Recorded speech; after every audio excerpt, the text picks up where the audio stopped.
Seiki Chokuri Namaste for a little while. I'm making shit up. Ha ha ha. Alright, come on. Open sesame. Let's see. Good morning. It is 10:31. I'm hitting all the wrong buttons. I'm trying to find the right buttons. Like it's not... Ha! I'll get there, I promise. It's like every Sunday, you'd think I'd know by now. Yeah, so I know it's live video. I am going to go back to audio only for just a minute, but we'll be back because we're still getting a few things set up. And I like my intro screen because it's taking a lot of work. Good morning, Dragon Dancer. Good morning, Little Tree Sap. What is up? Woot woot, mother heifers. Wow. Good morning. I'm in a good mood today. I'm not hungover like I was last Sunday. Well, that's very good. If you can hear the background music, that is Harknunger. You can see it on the screen. You should go to him. He has a live channel that's lots of Norse music. It's a live radio channel. It's on all the time. But that one is DMCA'd, so you can't stream with it, but you can listen to it anywhere, and it's 24/7. But he also has a lot of his own created music, including some of our intro and exit songs, and some of our videos are his that he does not charge for, which is awesome. However, I have donated once. I need to donate again because I use so much of his stuff, so I think I'll probably send some money his way again because I use it a lot, and if somebody creates something that is effective and useful for you, then you should pay for it. You should engage in energy transfer for it if so inclined. I definitely want to talk a little bit about the Fire and Ice because I did finish the Way of Fire and Ice this morning, but I won't talk about it too much on stream because I want to talk about it after. I want to talk about it in our after show, our book club. So super excited about that. I'm also recognizing that I think I need to try to save up a little bit of money for a new laptop because the laptop that I use for us to do this stream on, I've had for actually 6 years now. I got it in 2017 probably, so 5 years. It has been an amazing computer. It's an MSI laptop. I would recommend it to anybody because that thing has been through so much. But it's flown with me since I've been flying, since I moved down here to Florida. And, well, it's been through a lot, and it is still ticking. But I've noticed that a lot of the metal, because it's a metal chassis, is bent on the side. So I want to see if there's an affordable laptop that I can utilize for work and then leave this one specifically for here. My MacBook is dead. It's just dead. Like, it's no good. The screen doesn't work half the time, and that's the one I used to use for streaming. Yes, Dragon Dancer, I am very excited about the next one. Very excited. I felt so comfortable working through this book and going through the processes of it. So much so that I'm really considering it being necessary or prudent to create a focused study group in this area, of which I would be interested to see what your thoughts are on that, or if you know of any, because if there aren't any, I think we should start one, and if there is some, because I'm not an expert by any means. One book does not make me the expert on Norse, but I feel the need to be a part of a study group or something to learn more about it. So super excited about that.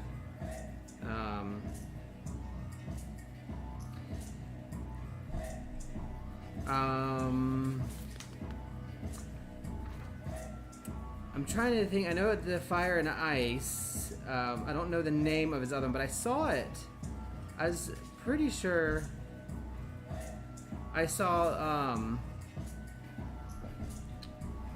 a pre-order for it at some point. So, anywho, we'll see. But I'm very excited about that because, to be honest, there's not really a whole lot going for it. And so my thought is, we have our Sunday podcast, and we're thinking about some other things now, mind you, but wouldn't it be fun? And this is so okay. My brain is going back to all these things that are changing for me, and potential for moving, and potential to going in other places, potential for need to have a new career, and all these things that might involve moving away and doing all these other things. But my main reason for not wanting to do so is we are creating community here that I've never had since I was a kid. Yes. And so if we utilize each of us in our own strengths and things that we do, instead of doing something like a coven or a circle or some big thing that's it's very specific to one process, we utilize things like Keith, group, and all of these other things that are going around us to create these little pockets where we can attend and communicate with them. So for example, if we created a Norse Pagan study group, then that study group would invite people that may not be Norse Pagan, but that's where they could learn about it, and then those people could also participate in something that was Wiccan specific or whatever, if you get my drift. And yeah, it is absolutely spinning words. I really just am so excited about the prospects of, instead of trying to make something that I've always wanted to teach, and I've always in anything, even work related stuff, I've always wanted to get involved in that community and that things, but there's no one specific community that's going to meet all of our needs. So if we have a loose association of what? That's been stupid. Yeah, that was pretty dumb. So if we have a loose association of groups that have specific interests but isn't the only thing that they do, I think that will meld very nicely with what's already in existence around here. I will learn more about Norse paganism in a group, and then I can do, instead of having a tarot class, even though I still might do that, why not have a tarot study group where we get together once a month or even once a quarter and just say, let's pull out all of our decks, let's talk about how we've been doing, what we've been working on, what we've that kind of stuff. And I think that is maybe something that will be more effective for us, at least for me.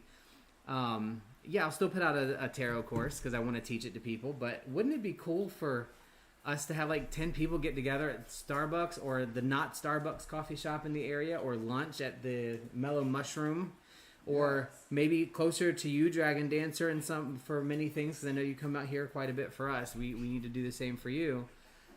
And have those community interactions and say, look, guys, this week we're going to do maybe half an hour talking about Norse paganism, and then we're going to talk about our tarot decks and how we read, and let's talk about what this, that, and the other means, and have those loose, granted associations kind of under an umbrella. So, yeah, and Little Tree Sap, absolutely. We go to... I use Starbucks because it's the easy one off the top of my head, but I don't particularly like going to a Starbucks itself. I would say to a local coffee shop or restaurant or lunch. We'll pull out my thing here, and we might have 4 or 5 people in person and 4 or 5 people on Discord, or more or less, and we do talk about the stuff that engages us in a more direct way. Right now we're doing this Sunday service, which will continue, and I do recognize that it is a little one-sided, meaning we tend to kind of send information out with not a whole lot of great, I don't want to say great information, but not a whole lot of information back in. It's more of a service. But I think it'd be so cool to have some of those things, and I feel like that would tether us even further into life fulfillment. And Rook has not said a word because I've been talking too much. I'm gonna pause for a second so you can talk. No, I like that. And then what we were talking about earlier, doing a weekly or whatever, just community, not podcast, but get together online, and where whatever anybody wants to do or talk about or see, we just kind of have community instead of like what this is, on Sunday. Yeah, and it's mixed, right? So Little Tree Sap, I would pop up my this thing here. iPad. So, and you have your cup of coffee or tea or whatever, and whoever else, and we have these discussions. But I think that there is a need and a place for multiple things to kind of going on at any given time, and there needs to be a centralized kind of association with it, if that makes sense. And hi, Joy. Ooh, we're gonna have a group, Dragon. Yeah. So study group, definitely. I think. So here's my thought, and this is new, and I'm just throwing this out. I like the name of the Order of the Patchwork Pagans, right? Because it represents kind of a patchwork loose grouping. I feel like we could set something up under that as a grand heading, meaning members of the Order of the Patchwork Pagans is really just a group of people that get together with some things that are very specific and required, meaning, and this is coming directly from Fire and Ice, an inclusion statement, a tolerance statement, and some basic rules of decency. And then within that, people who are like Joy, really excited. Joy is like, she does the classes on elements. Love it. Cast Ashanti, that's something that we can create the website and the larger dissemination for and share that. And potentially, if people want to, or if not, we can have a remote participation component. Now, yes, some of these things are paid. I think that's important, and that's fine. So for something like a class, people would have to pay for that if it's specific to something that was also charged to the public. Like if we went and did a tarot class and we were charging people to come to a group to do it, people who came to that remotely would have to pay too. But that's not the point at all. The point is that loose association. So, and so Dragon Dancer, number one, I would love to participate in that whenever you do that.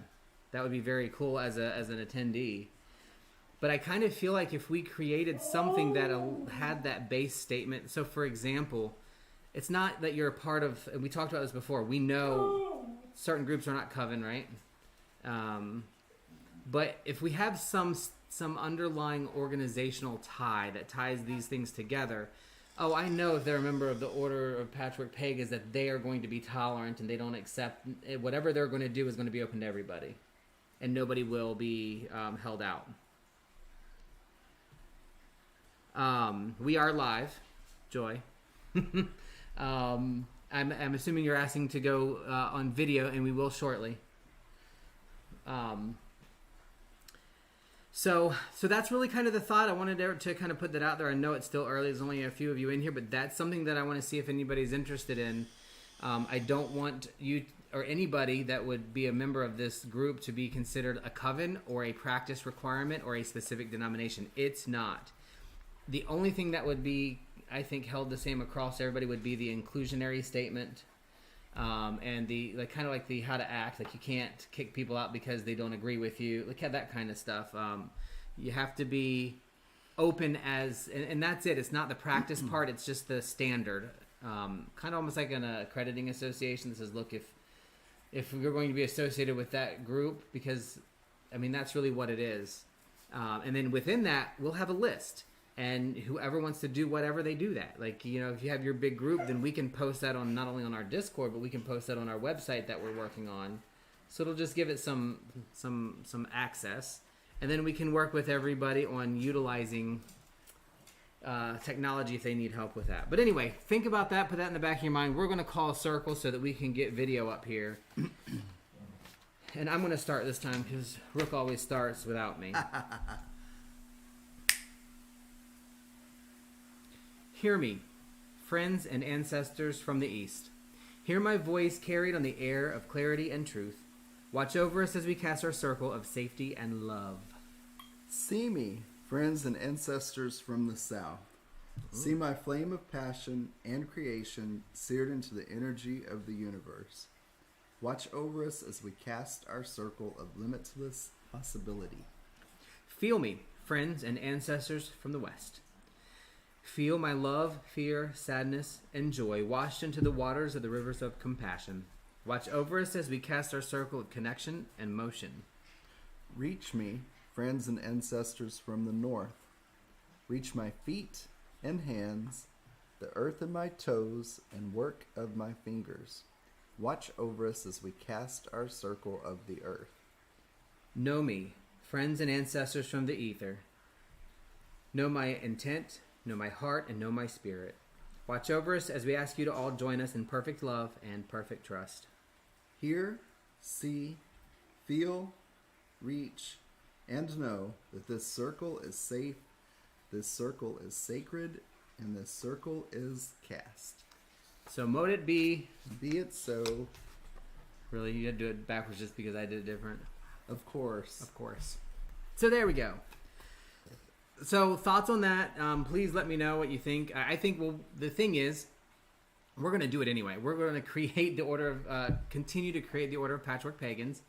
I'm going to try to come up with a few inclusionary statements, and literally that is all that it's going to do, and that we will keep a space for that within the things that we do, so that we can kind of keep track, kind of like in the Keith Discord. We and I need to do better with the the calendar. But it'll allow us to have some more reach and some more consistency. But very, very, very nifty. I saw you.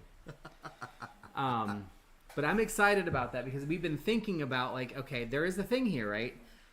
Rook and I do want to start a coven, and we do want to have a focus on balance, I think, in some of the gay male mysteries. Not that it would be exclusionary to anybody, but that would be a separate thing from every other things that we're doing. It could still fall under the order of Patchwork Pagans, and anybody would still be included to join from my perspective. I think there's never an exclusion for that.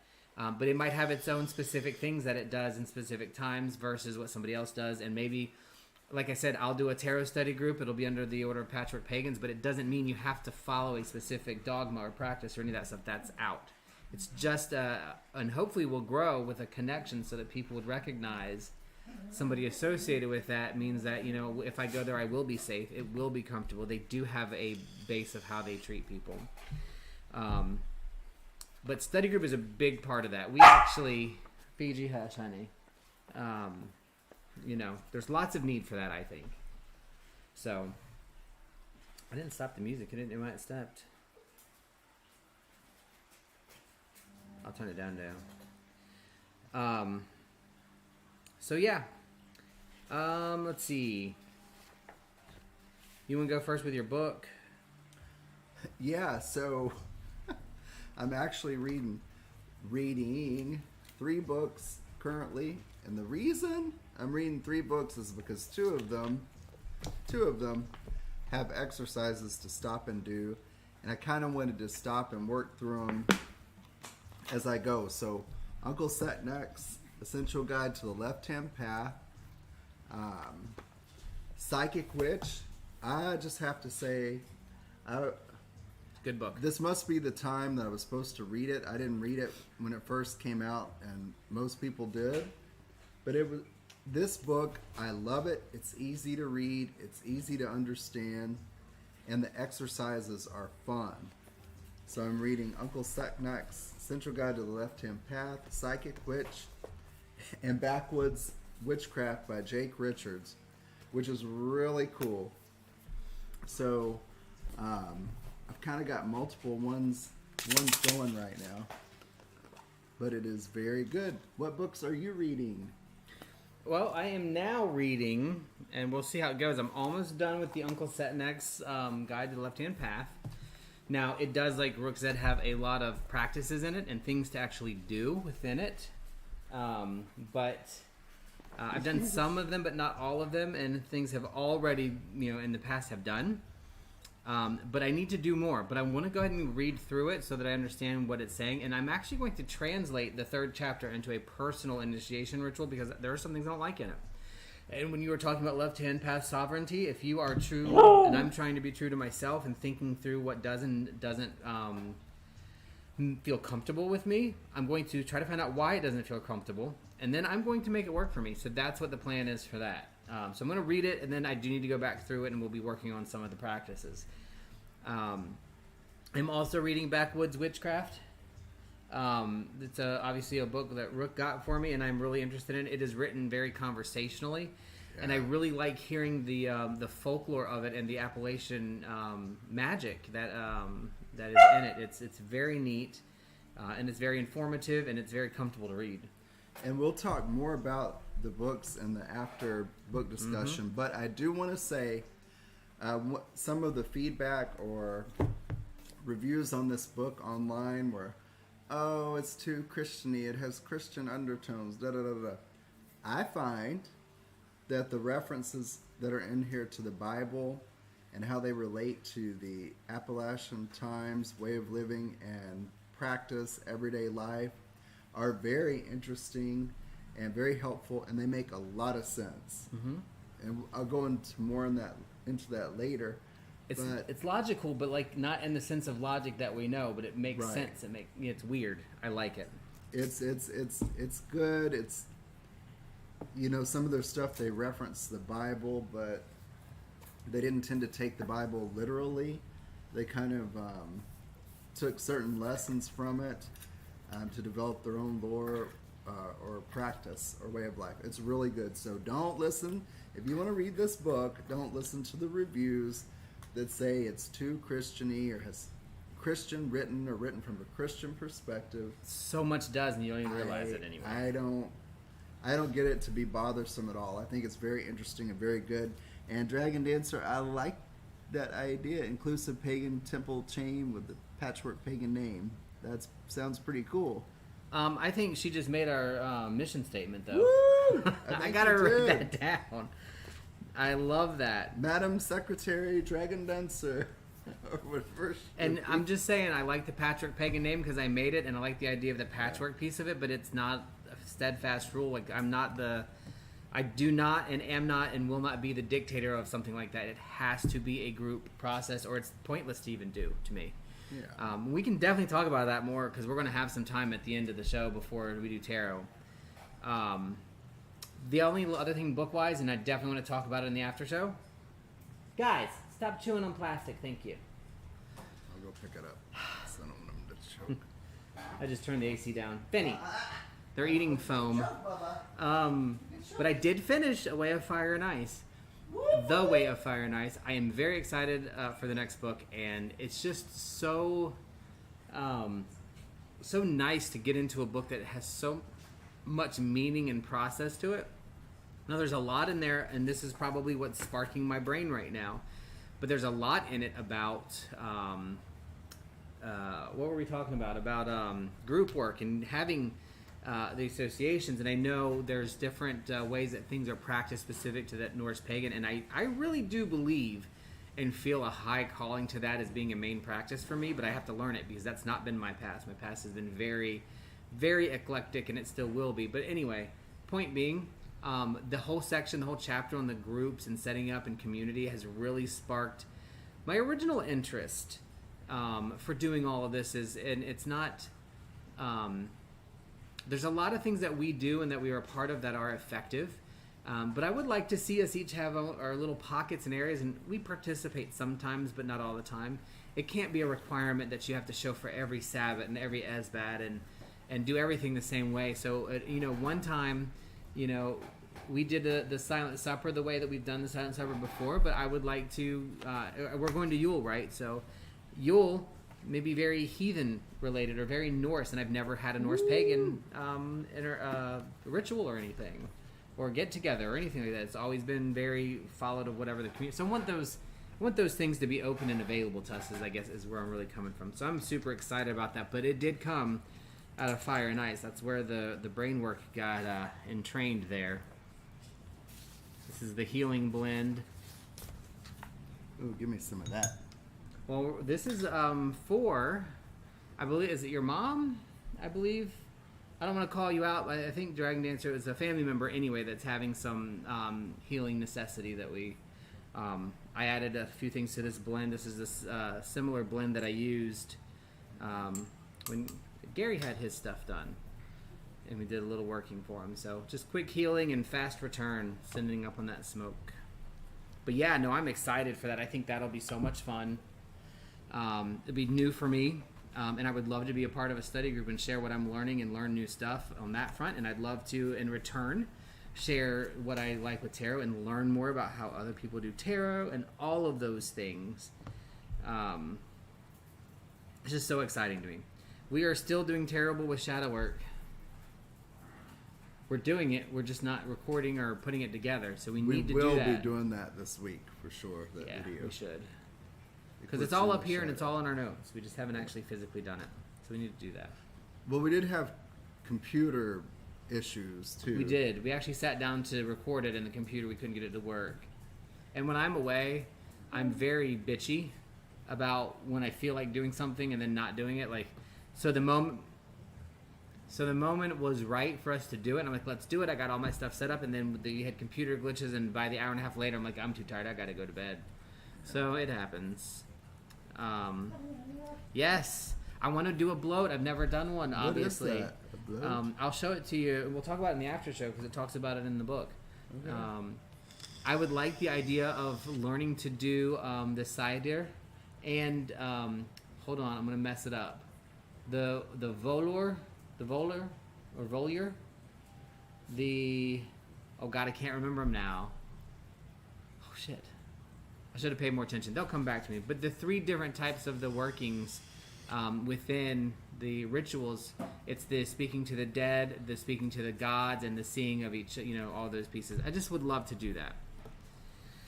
But we're definitely talking about that in after show because I have so much in my head now after finishing that book. I'm going to go back and read my notes, which I generally do anyway.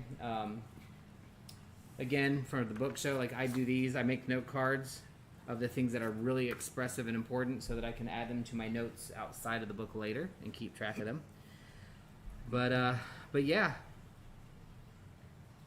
shadow work, we will definitely get that out this week. We have to. And then we are still working on well, we're not really working on Podcraft. We still have the desire to do Podcraft. Our current holdup is, honestly, we've got to get our hurricane repairs done so that we can clean out and organize the garage, which is where the workshop will actually be. However, in the meantime, should we decide to do like the Pomanders again or something else with Joy or whoever, we would like to televise that or record that. Also, if we are coming to a somebody's house or we're doing something somewhere where you guys would like us to record it and make it into a video, we will, and we will post it. And obviously do the editing and share it with you. So we have the mobility to do that.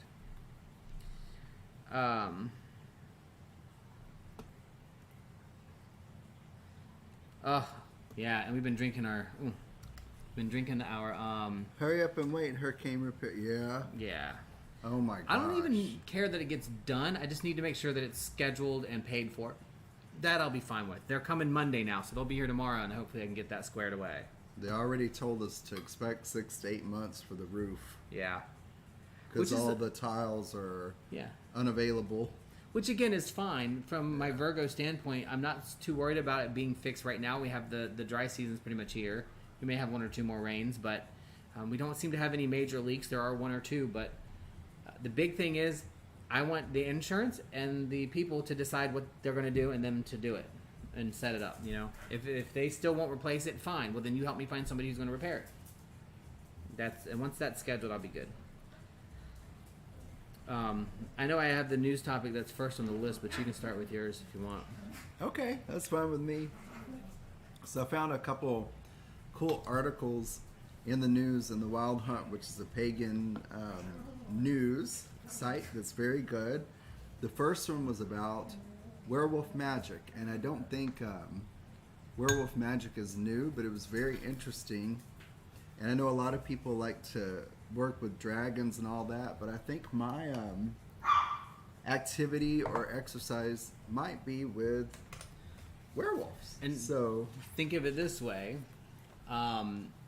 Just like spirit, totem, and power animals, it could be that the werewolf is the mystical spirit or power animal that's calling to you right now for work. Right. That can change at any time. You work with what calls. So I think that's pretty cool.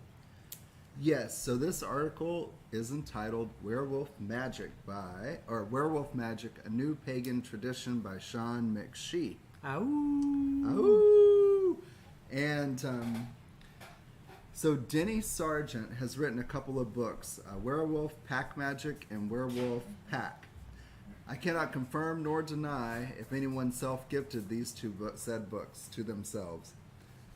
In Werewolf Magic... Better not have been after November 1st.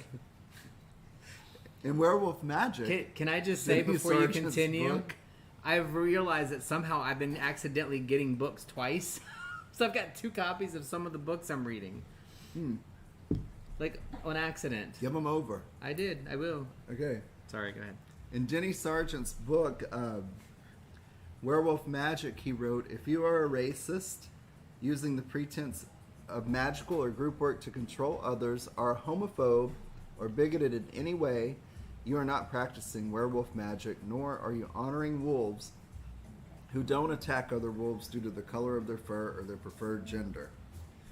Before publication of the book, Sargent had women review and vet his books, Werewolf Magic and Werewolf Pack. Both of these women were craft elders. One woman was straight, the other was gay. They provided some feedback and changes that Sargent adopted. He also gave a pre-publication review copy to a trans friend and 2 gay men in the craft. He said that process made both books better and helped me be open to all people. Sargent does workshops on werewolf magic, and attendees include male, female, gay, straight, bi, trans, all kind of people. All right, so before we continue on, I want to see something here. What is it? Where is that at? What, the article or the book? What he's referencing, like the classes, Sargent, that person. Oh, Denny, D-E-N-N-Y, Sargent, S-A-R-G-N-T. I didn't look up his actual website or workshops, but that would be cool. Yeah, I'm just going to look it up. You keep talking. I accidentally on purpose looked up the books for research, and then somehow... Well, I'm going to read them too. Magic intervened and sent them to me. So after you read them, then I'll read them. Then you got to take the dragon books and read those if they call to you. Okay. Unlike Hollywood urban legend werewolves, werewolf magic, which is this tradition, Denny Sargent's tradition, undergo a monthly transformation, but it is voluntary versus involuntary and is not on the physical plane or physical body transformation, obviously, but this transformation occurs on the astral. Practitioners work in an energized trance state. Animistic spirits or gods may aid in the process. First, the werewolf magician has to form the double or astral skin. Then they have to place the wolf spirit into it to form the wolf skin. Then they can wear the wolf skin. That is neat, I'll be honest. This process of internal shuts down the higher upper mind cortex and allows the primal lower brain to take over. This releases the animal self, which is the part of you that has been bullied and suppressed, into a metaphorical cage. During this process, the werewolf magician molds the astral double and activates the solar plexus energy center. Werewolf magical transformation involves the body, mind, and soul. It involves deep psychological work, mental, emotional, and magical state induction, and physical shifts with the will. So literally the same kind of stuff. These are obviously repeating theories in a lot of the stuff that we do. Because I saw that very, very consistent, now different names, but the same things all throughout the Fire and Ice. So it's interesting how these different traditions and thoughts kind of build off of each other or are connected to each other. Hey, Beachy. Yes. Wolf magicians howl, rock, rumble, and physically sway. Werewolf magic differs from hard polytheism. It works more with animism and animal spirits than it does with deities. And if you are interested, as I was, a couple of resources are the book Witches, Werewolves, and Fairies, Shapeshifters and Astral Doubles in the Middle Ages by Lecouteux, year 2003. That's Lecouteux. And then, of course, Denny Sargent's 2 books, Werewolf Magic, Authentic Practical Lycanthropy, written in 2020, and Werewolf Pack Magic, A Shapeshifter's Book of Shadows, Sargent 2022. I love lycanthropy. Like that just... I like that word, lycanthropy. Lycanthropy. So that was cool. I heard about, werewolves and stuff like that through different things, but to read about an actual practice with exercises of channeling that spirit, that animal energy, is pretty cool.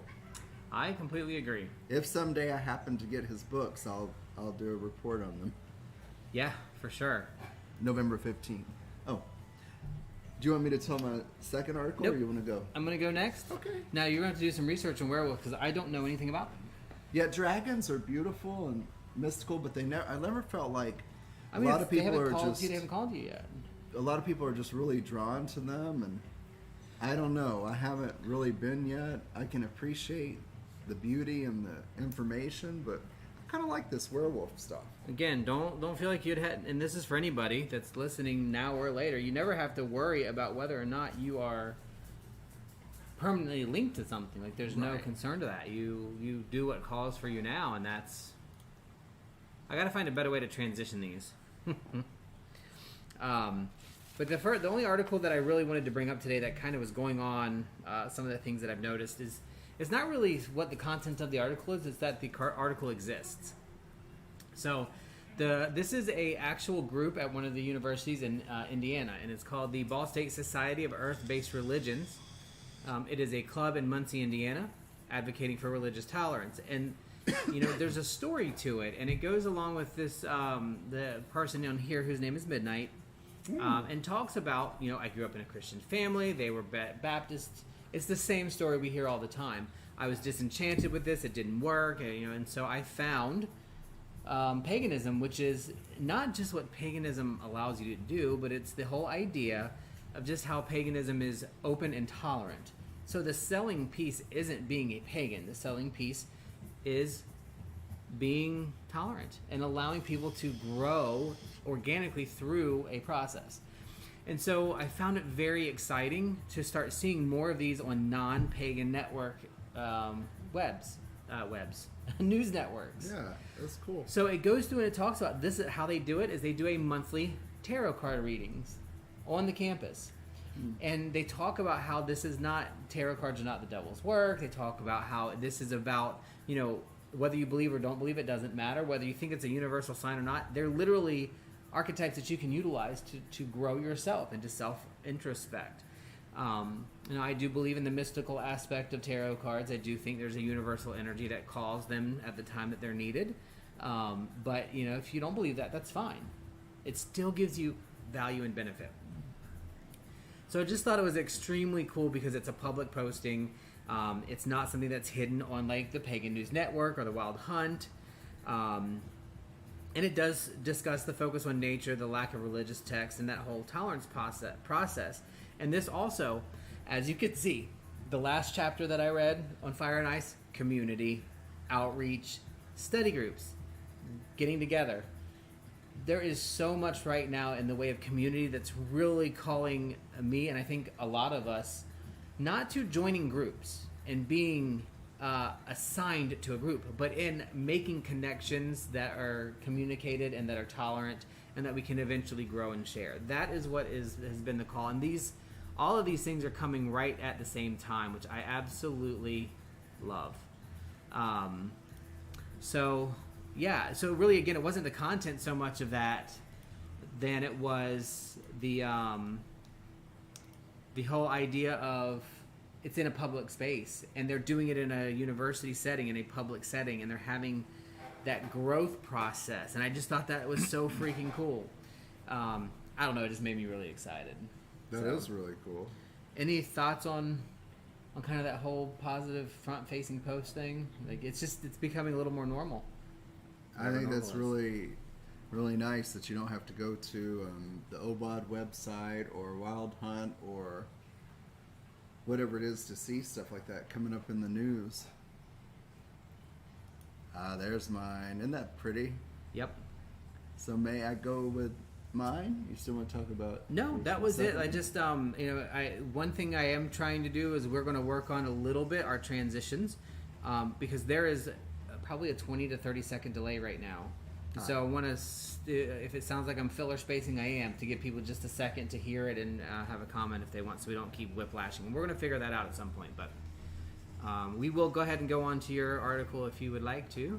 All right. The second article that I found had a happy ending, but it's Horn and the Cauldron Church of the Earth, which is a Wiccan church that was founded in Coventry, Rhode Island in 2009. They have been operating on their current 13-acre site since 2013. They were notified by the town of Coventry, Rhode Island in 2020 that they needed special permits to continue operations due to their tax-exempt status. Oh, I read this one. I remember it now. When they applied that was during COVID, so when they were able to get the work done, because it involved some contracting, and completed and applied for the permit in December 2021, the zoning board for review denied them, despite the church submitting the requested documentation, which included engineering plans, lighting plans, fire alarms, a fire inspection. Plus, the cost to submit the documentation was about $4,500, which is a lot for a small church. Small for me, I nonprofit. couldn't do it. Yeah. I mean, I couldn't come up with $4,500 just for paperwork. It's ridiculous. So, in response to the denial, their high priestess, Gail McHugh, and her husband and high priest, Daryl Moore, who are the founders of the church, contacted the U.S. Department of Justice, which resulted in the ACLU taking on the case. On October 5th, 2022, the zoning board approved the church's permit, and I put win, win, win. Now, if that had been a Baptist church or a Methodist church or a Pentecostal church or Joel Osteen's church, would they have had to go through the same struggles? I don't know, and I'm not here to say, but this one turned out with a positive ending. And something, it's interesting to see, but other than like Obad, the Wiccan groups seem to be the ones that they're able to get it together and organize because they're organized. Mainstream churches. Well, remember Wiccan organizations. Wiccan has a little bit of a dogma to it, which is fine, by the way. I'm not a fan of it, but I do like it. I do like. I don't want to say I like Wiccanism or in that respect, but I mean it is valid to me. It's a valid process, and I think that they've done a really good job organizing. Pagan is just really hard to organize because we're spotted. We're all over the place. We're speckled everywhere. And we don't have anything very specific. Joel Osteen, don't give me yes, please. Oh, yes, he's from my home state, I think, Houston. Don't even get me started. Hey, Paranormal Witch. That's no worries. You're never late. I hope the kids are okay. Just be with your babies. Yeah, do what you gotta do. Be with those babies. Give them hugs. Yeah, I don't even like Joel Osteen. That's a whole nother thing. But the idea is, and that's kind of some of the ideas behind the Order of Patchwork Pagans. I would love in 20 years. So here's a good example. I know V is not in here. V. Lord Mystic Commodore. I know, and Gary's not in there, but those two things, two things. Dear God, I'm already getting buzzed. Those two individuals have some plans to potentially move. Right? How much amazing to me would it be to have somebody that's that is involved and engaged in the Order of the Patchwork Pagans as it starts to become something that spreads, that just allows people to be able to organize a little bit better. Sure, there's a lot more things we're going to have to figure out at some point and all that stuff, but I foresee that as something like I don't want to say a certification because that's never going to be the process. It's going to be a basis of tolerance and inclusivity and a way to keep track of and train and learn and go together. But anyway, I'm going to get back out on that. But I think that's, let me finish mine before you go. I think that's like the really, really neat part of all of this is the organization that the Wiccan groups have is really good. Yeah, they're good at that. We will never have that in paganism because it's just not lent to that. And when these things do start going national, they start going a little crazy. And that's one of the things I want to say, look, keep your local, keep your individual, keep your group, keep your community, but have an association with things around you. Hey, Jokester. It's Jockster, I believe. Oh, well, I just didn't want to say it wrong. If I could be mistaken, which is rare, very rare, I think I asked on one of the streams and I was corrected to Jockster. Jockster, okay. I'm pretty sure. If I do it phonetically, that's what I would get out of it. Jockster. Hello and welcome. Yes. That's...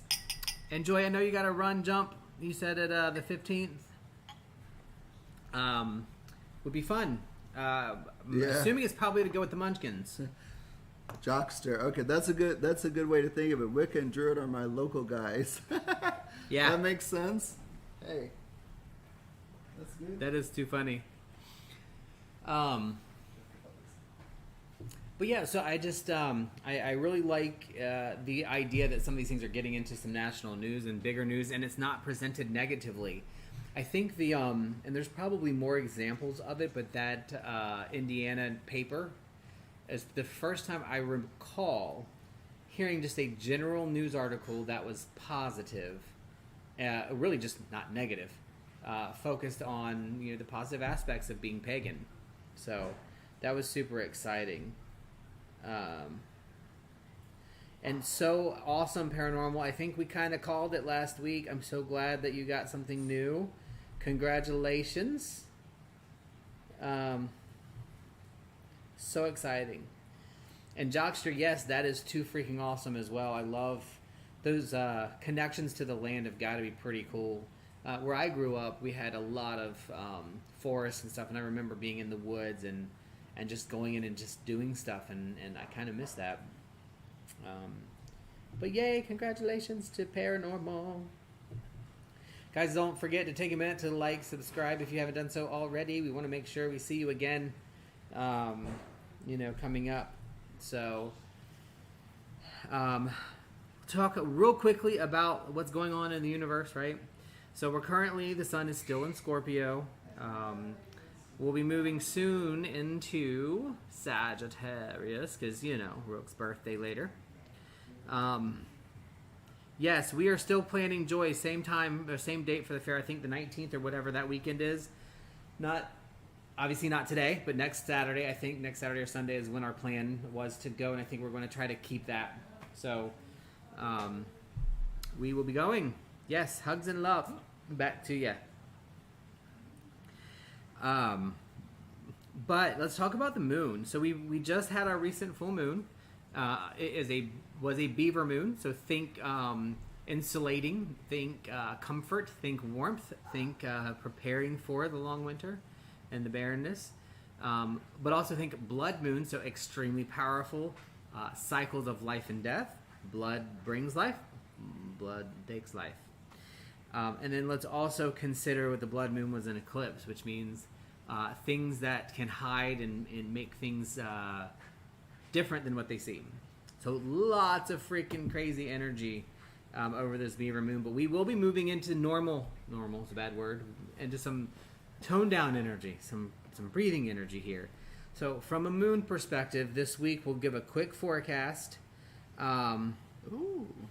And that is today and Monday is where moon is currently in Cancer. So the keywords for today and tomorrow are meditation, go for a swim, a walk. These are low impact but comforting things that can drive endorphins and help with our mental status. The moon is giving us an undercurrent of needing to address our emotional status. Tuesday and Wednesday, so this is the day of your meetings. We are in Leo, so this is going to be need extra coffee. You're going to need high energy. It's a manifestation day. It's Tuesday and Wednesday. Can I manifest not going to the meeting? You cannot. You need to go and you need to make an impact because it's going to be important for the future. Thursday and Friday is grounding. Get your feet back into the earth. So Thursday and Friday, you need to be outside at least for a little bit in your bare feet. Don't step on a bee. And get your feet into the ground and reconnect and ground and center. And then when we get to next Saturday and Sunday, we're back to Libra, which in our moon phases are undercurrent of sit down with a book in a quiet area, read. Next weekend, it's going to be a very brain open to learning week. So that is the upcoming forecast for everybody from the moon's perspective. Our next full moon is December 8th. It is called the cold moon, obviously because it's like cold. Like they didn't reach for that one. No. It's just the cold moon, or the moon before Yule. Nothing exceptionally special about this full moon, except it's illuminating during an extremely long night, because it's also called the long night moon. So during this full moon, I think it's going to be very fun to go out and see how illuminated it's going to be for that length of time. And then we'll be moving into our new moon, which is November 23rd. Yes, and Paranormal Witch, I will be 22 and a half again. Mm-hmm. The second time. 22 and a half. We can talk about that. But that next new moon is in Scorpio. So this will lead us into a setting of intention, setting of spell work that we want to move things forward that are going to create us comfort and joy in the future. So that's the plan. That's where we are. Lots of energies going on. It's very, the moon energies are a lot, not just about what's internally, but there's a lot of things that describe our moon energy. Moon energy is motherly energy. It's feminine energy. It's directive energy. For me, it's a little different from what many people think, but I've always seen moon energy as contrasting energy. Energy that separates the things that you think you can see because it's illuminated during the day. Well, at night, it's illuminated differently. And that contrast allows you to start seeing the true, minimal, tiny little differences between things that can actually give you guidance. He lying through his teeth. I will be 22 and a half. Times 2. The second time. Times 2. I said for the second time. Times 3, actually. No, I am not 60. If you're going to lie, then I'm going to lie. I am not 65. 45. So, yeah. And, yeah. So exciting. Like, I really... this week has been a good week. This weekend, I think next week is going to be an amazing week. I think Rook needs to get over his feelings that he's holding on to about a couple of things that he has to do, but let those go. It's going to be a freaking awesome week. It's going to be a very balanced week. We're going to roll right through it. And then next weekend is the Renaissance Fair in Sarasota. So next weekend? Is it Renaissance or medieval? Renaissance. Oh, it is next weekend. Saturday, well, it's every right? weekend now, but next weekend's the weekend we're going. Yeah. So if you happen to be within a couple of hours of Sarasota, you should go. We went last year for the first time, and it's in the woods of Malorani.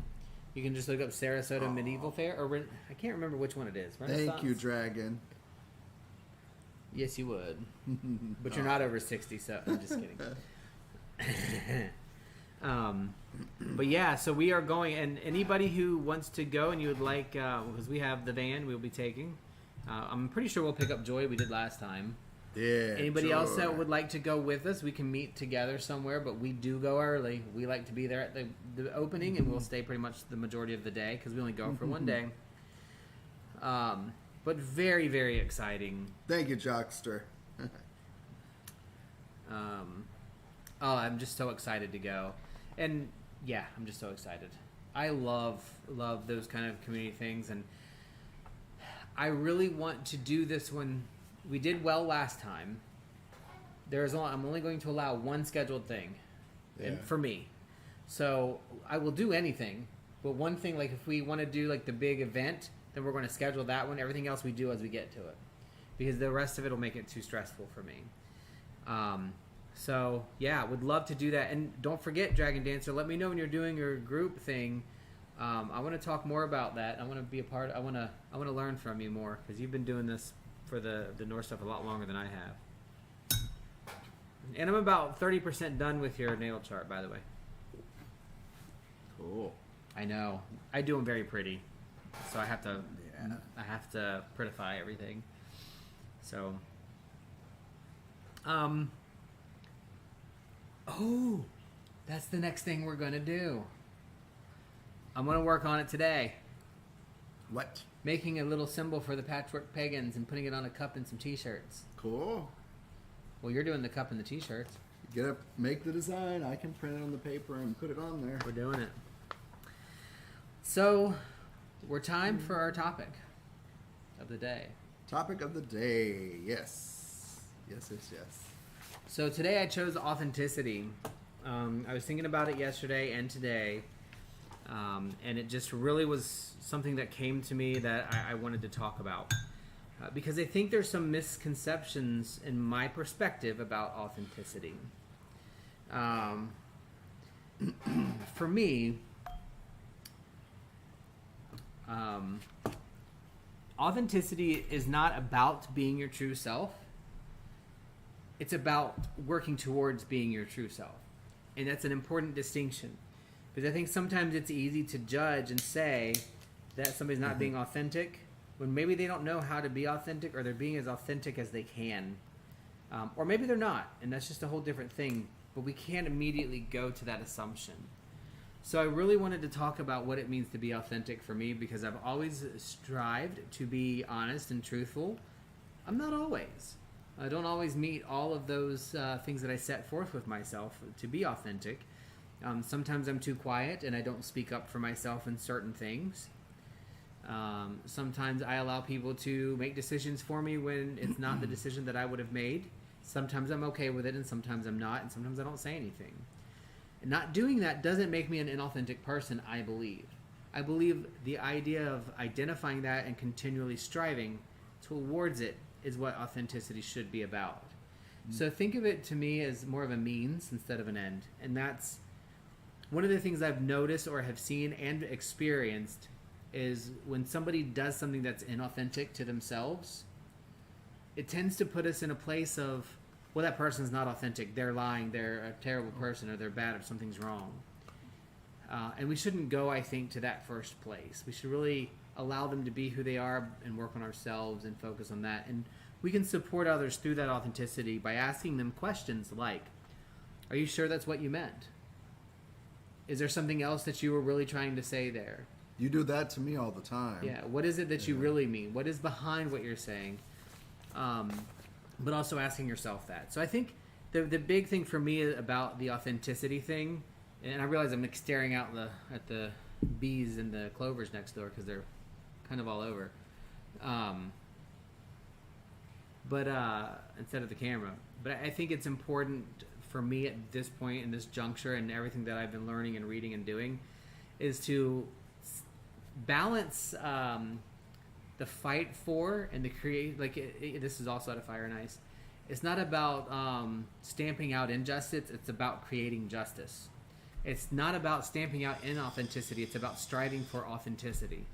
And that is something that I really would like to work for. And I have to recognize that I'm failing at it sometimes, and sometimes I'm really good at it.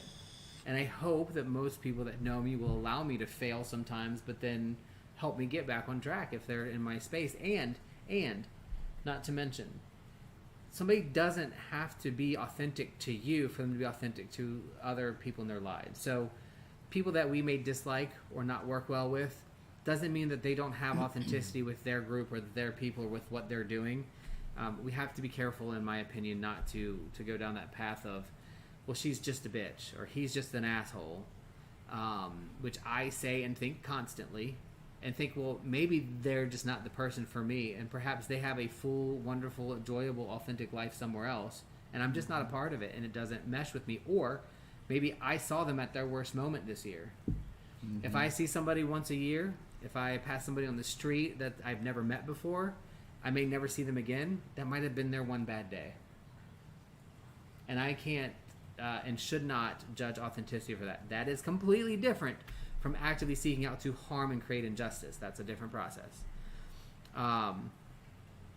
But again, yes, it's not about being the anti, and I think it's a little bit, and I get maybe it's a little bit of both, right? Because that's setting of your morals and your standards. Like in the Fire and Ice, there's a lot of talk about anti-fascism. Sure, I can support that. You know, yeah. I can support being anti-Semitic. Is that right, or is it anti-Semitic? Being tolerant or being I will not support somebody who supports those things distinctly. But if somebody just doesn't do either, doesn't necessarily make them a bad person or that they should be held against because they're not the fighter, because they may not be able to. And I think that's important. And yes, it's really I want to focus more on being pro something. I don't want to, and I had this actually was the same conversation I had with my team, because there's things happening at work that are not happy. And I told my team, I said, look, I'm not going to be the ostrich to stick my head in the sand and act like this doesn't matter or affect us. But what I am going to do is work on keeping a habit and a consistency and a forward-thinking process to keep us afloat and keep us moving forward, because we have people to take care of. I think it's the same thing in authenticity. I'm going to screw up, they're going to screw up. I'm going to try to work towards authenticity, and I'm going to mess up. We're all going to mess up. Am I going to let you stomp on me? No, probably not. Am I going to have to do stuff more? There's all these things that are going to come into it, and I think a lot of us... that's not what I want to say. I think all of us need to be able to allow individuals to be who they are, as they are, And then if they wish to change or do something differently, work with them to do that, because we all have different strengths. Somebody's really good at fighting for it. Somebody will be really good at fighting against the opposite of it, and those two sides are both needed. I'm rambling now. Jockster wrote a pretty neat comment. Yes, and it might be they don't understand it. Maybe they don't understand what they're doing, or maybe they are being manipulative. And yes, that is a bad character or a bad moment to do, or a bad situation, a bad behavior. But we can understand it if somebody has had to learn to be manipulative to survive their entire life. At some point, they have to take responsibility for improving it. But us throwing daggers at them is not going to get them to understand that. And I appreciate that little tree set. I agree with it. It's again, pro-knowledge seeking, yes. Pro-liberty to explore your path, yes, absolutely. And there's probably, I'm assuming, a little bit of fight in you, too, against those that prevent you from seeking knowledge and prevent you from seeking liberty. And there should be. Like, there can be I'm going to be anti-somebody who tries to stand in the way of others doing better. But that won't be my focus. That won't be my outward goals, and that's not going to be my sun and my moon and my ascendant, right? That's going to be the, stay off to the side, little kid kind of thing, If I cannot raise hell, I will move to heaven. Hey, whatever works, right? What do you think about authenticity? Well, I actually wanted to look up what the real word means and see what I think based on that. According to Merriam-Webster,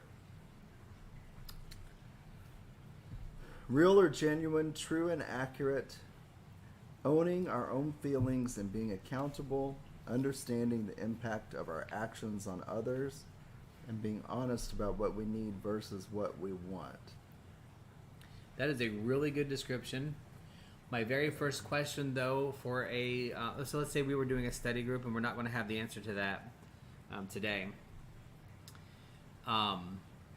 If we were trying to know more, and I don't know the answer to this, I'm not acting like I know and am the leader or the teacher here. My first question, which is one of the things I'm really good at work, is if somebody does most of those things 60% of the time, because they're a human being, and 40% of the times they fail, are they inauthentic? And who gets to decide that? And to me, it kind of means best as you can just to be real, present the accurate version of yourself. I know before, I think when I was younger, I would not outright agree, but agree or flow, or I could fit into it with any crowd. And that was because I kind of went with the flow of every crowd. And I think, to me, authenticity means it's just being yourself. You don't have to be a jerk about it, but as best you can, But to your question, if somebody does it 60 versus 40% of the time, are they inauthentic? No, I don't think so. I agree. I don't think it's intentional. Yeah, and even if it was intentional, we can, as individuals, and our choice for liberty and growth, should we call that out, or could we? Yeah, we can. Is it necessity for us to exist? Hey! No, not necessarily. Hey, Manny. Woohoo! Yes. And so the thing is, if you are doing something that I feel is not authentic to your person, or it's not authentic in my realm, I have two options. More than two options, actually. I can ignore it and just act like it doesn't exist. I can say my piece, like that's wrong, you're lying to yourself, you need to, you're being X, Y, and Z. But it's just so very judgmental of the situation, right? So we know when we meet somebody who's not living their authentic life, because we can feel that energy usually. And we can support them. We don't have to deride them or pull them down with us. Unless they're doing something, like if they're doing something that's truly and potentially harmful to others, we can speak up about it, but we still can return and remember that this is probably not who they wanted to be either. you know, at that specific moment. Jockster, I love that. Yes. Many different versions of a person for different situations. I don't see it necessarily as different versions. I just see them as different. They're all the same person. It's just different presentation parts. Differently because of your reaction. Like, I react differently if me and, let's say, me and Jockster and Lil Tree Sap meet up for coffee. For the first 10 or 15 minutes, you will not recognize me. You will not, like, is this the same person? Because I get really socially awkward for a few minutes. Like, oh my God, is my nose too big? Are my eyes too red? I don't like my eye color. My hair is all funky. And I get weird. I just do. But then after that 5-10 minutes, it'll be back to normal, like nothing ever happened. It's just something that I can probably work on and something I'd like to do differently because I'm not all that great in an initial social reaction. I don't seek out new social reactions, but when I'm in the new social interaction situation, I do well in the long term if somebody hangs around for a little while. Does that mean I'm not authentic in those cases? No. I'm very reserved. I'm very different. I'm very odd in those situations, but it doesn't change my level of authenticity as far as I expend it. I also lose my temper sometimes when people do things that really, really piss me off. Hey, Mel. And when I do lose my temper on those things, if that's the one time you've seen me, you're not going to want to get to know me more because my temper is rare, but it is extreme. If you deride somebody in front of them to their face and tell them or call them or do something to them that's rude or disrespectful, I can lose my temper extremely fast. I had somebody once tell me, well, y'all don't do anything anyway. Let me tell you, that ended up on my annual review. I lost my shit because you were disrespectful to somebody who was working really hard to support you. Just wait a second. Jeez. And I'm just kidding. And hey, Mel, welcome in. Melvin. But yeah, so I think that and the reason I wanted to bring up authenticity is because we talk a lot about the self-discovery, like Manny said, of trying to get into an authentic self and grow into our authentic selves. But we also fall. I see ya. Where is she? Over here, waiting for me to pick her up. Come here, baby. Come here. She's just angry. Come here, don't be mad. Here, don't be mad. Come here a little bit. But I find myself still trying to balance my honest feelings about somebody and hashing it out and talking about it with being truly authentic. So, an example. Sometimes I get really, really frustrated when people do certain things that I find that I don't like. I'm like, that's why. Don't do that. That's ridiculous. And I find myself thinking, what a freaking idiot. That is so stupid. You're manipulative and you're doing all these bad things. But then I also am trying to add that pause, and I was like, okay, number one, do you really feel that way? Number two, do you have enough evidence to actually support that decision or that thought? And number three, is there something that may be causing that can be addressed separately? And those are the things that I kind of live by on my work life. So when somebody does something at work that's really dumb, I'm like, okay, well, that's not their strength. They're really strong at developing this type of relationship. So then I go in and say, look, I want you to work on that and then this. It's the same way for me spiritually and with authenticity. Say hi, Miss Dragon. Hi, puppy. Say hi, Miss Dragon. My name is Ma Petite. And I got my nails cut today, finally. Yeah, she got her nails trimmed. She looks pretty. You want to hold my posette? I will hold my posette. So I guess the moral of the story today on the main topic for authenticity for me is, come here, baby, is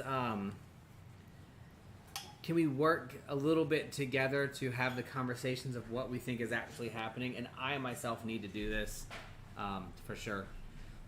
As a matter of fact, there is a person that I am going to talk to very specifically to kind of share some thoughts and some things that I see and say, look, this is what I see. This is how I feel. It may be wrong and it may be a judgment, but going unsaid, it's going to be even worse. Do with it what you want. Because I think I need to have that conversation, but she did not. Yeah, I take care of all their nails because Rook will not. He holds the peanut butter while I trim the nails. She does not. That Tina, a couple of the other ones, they'll let you just cut them. This girl, no. She will fight you tooth and nail, literally, to even go near. That's why we only clip her like every 4 or 5 months, because she gets. It's so stressful for her. So, but they were starting to curl down a little bit. I'm like, we can't wait any longer. We got to take care of our puppos. Yeah, you do need a bath though. Now she's gonna sit like this the whole time. It makes my arm so tired.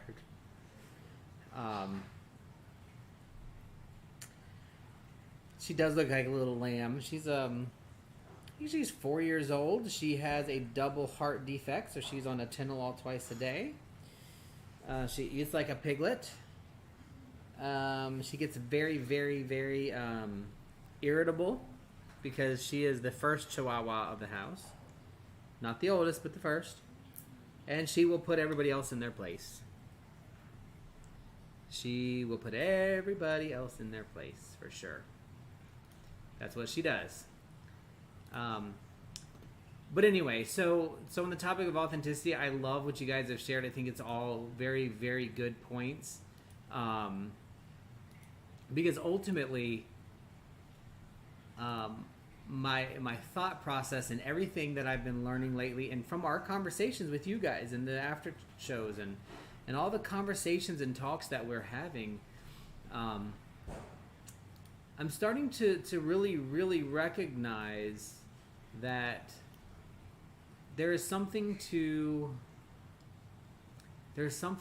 all of this that requires or needs us to be a little more, not tolerant of others' bad behaviors, but more understanding maybe, and just to kind of relax a little bit and let some of these things kind of pan out and go the way that they need to.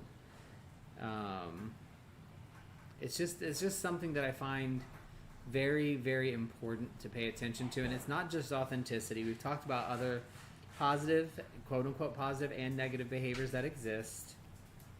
She heard a bag. She thinks it's a treat. Mom thinks you're bringing her treats. Why? I don't know. But she heard a bag.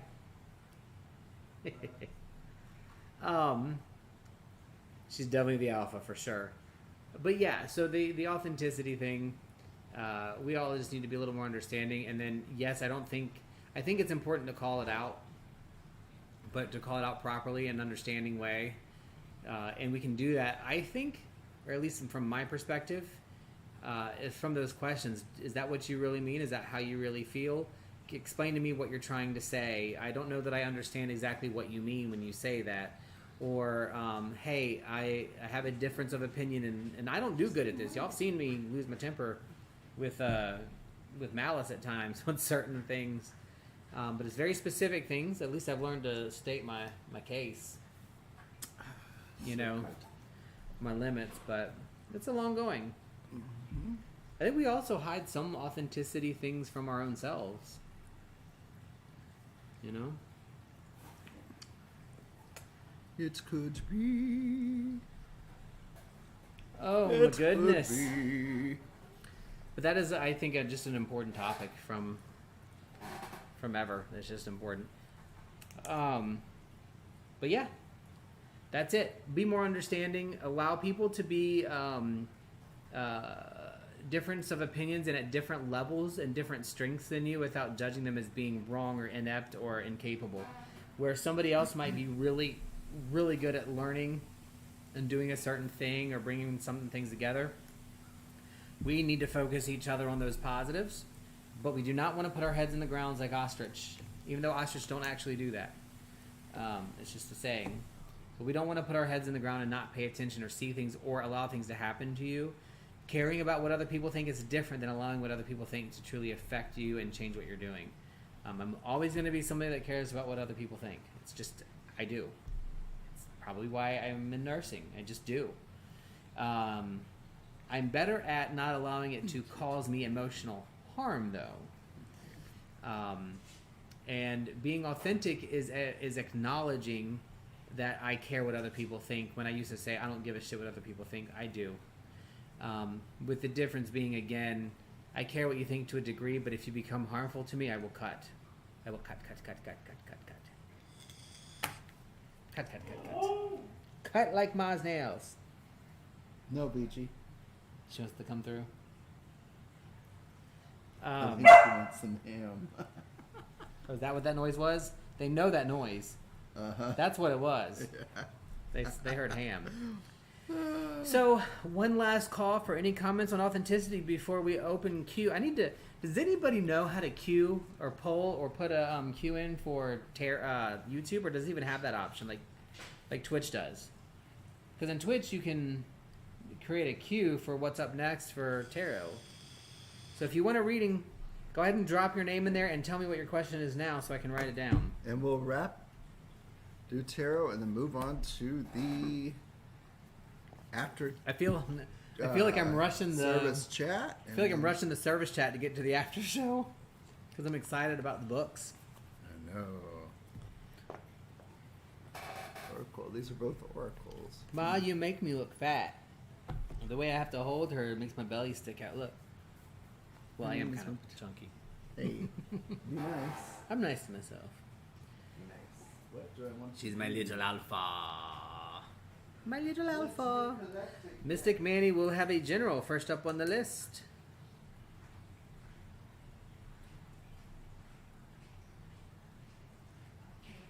Jockster, general or question?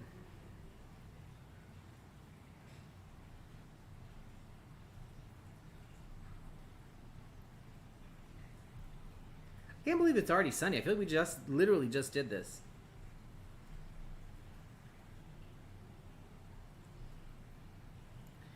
So we've got Mystic, Manny, Jockster, Dragon Dancer, Little Tree Step. I was getting ready to say Manic Monday. Just another Manic Monday. But I don't have to run day. Where'd you go? I don't know where he went. But today, in light of the discussion about authenticity, no worries, Jockster, we got you. General, some tarot readers prefer generals and some do not. I like general readings because I kind of want to see what does universe want to tell me, because it knows what's coming for me. So if the love is in the reading, it's going to show. Ooh, if career is in the reading, it's going to show. If what's happening tomorrow, if that's what is in the cards, it's going to show. I actually prefer generals. But today I'm using a very, very, very different deck. We're going to go ahead and switch over here to our other scene. And I'm going to ask Rook to put this over there. This is by Nick Bantock. It's called the Archeo, or Archeo. The Archeo. It's archetype cards. So it's a little bit different. That's kind of cool. Yeah, it's a little bit different. It's not really tarot or oracle, but technically I would call it an oracle. Oh, sorry, I'm just writing Paranormal's name down. And it actually has very specific archetypes and images on it that are pretty freaking cool. And I thought it would be very interesting and beneficial to what we're talking about, to authenticity, to archetypes, right? And just if you don't know, archetypes are really, really important to me. The Green Man archetype is one of the most important archetypes that I work with consistently. And the Green Woman. Yeah, we got to show the thing. Yeah, you got to show your creation. So pretty. Oh my god. But yeah, so archetypes are important to me because they represent things that we can learn about ourselves and others at the same time. So every archetype I look through, I try to look at in 3 different ways. We have the way that I understand it, the way that I think others understand it, and then the way I think it is objectively. So 2 subjectives and an objective. So if the archetype of the Green Man is, I think of the Green Man as the wild stag, the hunter, but not just that. It's the man of the wisdom, of the wise in the woods. It's the archetype of the male energy that is out there of creation and putting together and organization, much like the magician. And then my archetype for the Green Woman in my head is still creation. Still the organization, literally the same things, as the male because I really don't see that whole gender binary quite as much. But it's in a different way. It's in a more comforting and loving way versus a more directive way from the wild man. And then how do I think other people see the wild man? I think, and I go through that like Hern the Hunter and Carnunos and all those other different aspects, and the same thing for the women. And then I think of it objectively. What does the man of the woods actually mean to the woods? It is not a, and so you go through each of those things, but that's just kind of my little theory.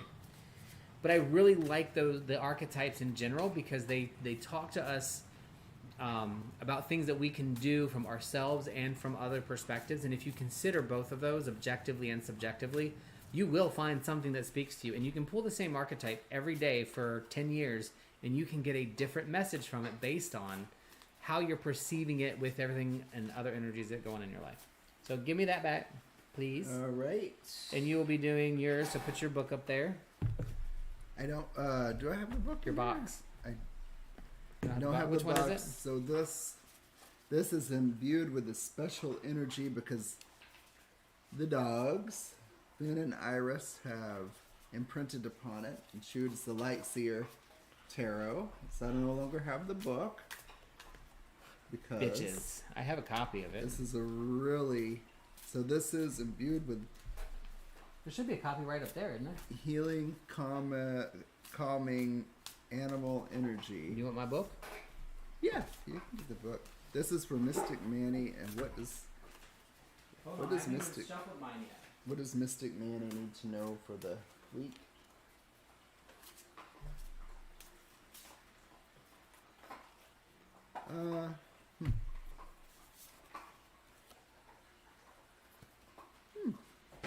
Okay. Oh, wow, it didn't come out. Damn.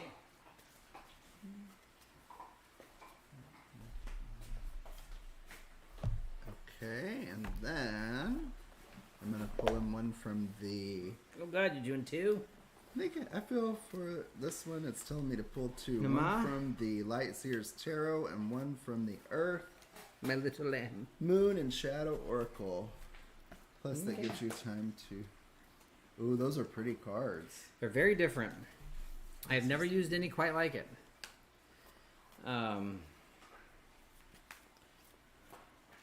They're huge fucking cards. I've had these for a while. I've never used them, but I really liked the idea of archetype and learning about yourself and the world and other things through archetypes. They can be limiting, for sure, but you have to actively really, kind of pay attention to that limitation and make sure that it makes sense to you. I do need to do one quick smoke cleanse of. Ma, this is sage. You do not need it. She's trying But to she eat wants it. the sage. Okay. You can go ahead and pull if you need to. I'll pull after you. White oak. All right. Well, I guess it wouldn't matter if I mixed up the tarot with the oracles, if that's what it was supposed to be. So first I love this deck. It's the Light Seer Tarot deck. Great deck for beginners too. It's awesome- easy to read Awesome deck. and modern. The Hangman, it's very modern, and the art's really pretty. Just reminding you to keep don't take everything as what it would be on the surface, and if you come into a conflict or a difference of opinion this week, try to see it from the other person's point of view. From the Earth, Moon, and Shadow Oracle, I pulled the White Oak. It says healing, versatility, and endurance. Now, to me, this is saying not necessarily a disagreement, but a differing of opinion. That means that if you still feel with your intuition your stance or point of view is right, stand firm like the White Oak and be authentic. That doesn't mean you have to change your mind, but with the Hanged Man, consider someone's point of view. If you think you're right or your intuition tells you you're making the right decision, stand firm on that. I will go ahead and read what the book says about the White Oak. Just as a message. Let's see. But that's what I get from it, so. You're special. Let's see, the white oak. She says...